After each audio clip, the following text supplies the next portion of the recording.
នេះបើសិនជាយើងចង់ចូលថែមថ្នេយើងចូលកន្លែងកែថ្នេយើងមកចូលកន្លែងកម្មវិធីកែថ្នេហ្នឹងវិញណាអញ្ចឹង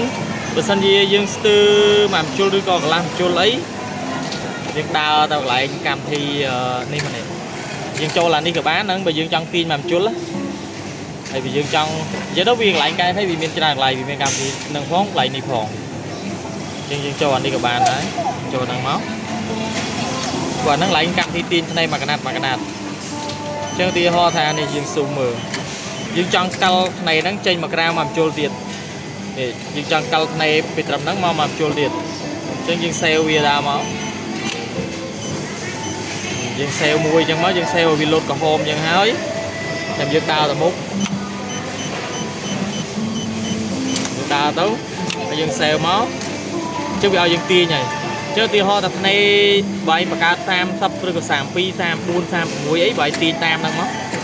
បាយទាញអាឡៃ 3.6 3.4 អីហ្នឹងអញ្ចឹងមកណាកន្លែងនេះនេះកន្លែងដៃខ្ញុំហ្នឹងទាញកន្លែងហ្នឹងមកអញ្ចឹងយើងសេវមួយទៀតមក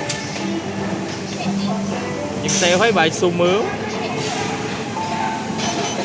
ហើយវាមកជុលឲ្យយើងនេះតែវាផ្លោះដល់កាលណាវាផ្លោះអញ្ចឹងយើងចូលឡើងព្រួញ3នេះវិញមកយើងថយវាទៅមកហើយយើងយកកម្មវិធីព្រួញ3នេះវិញ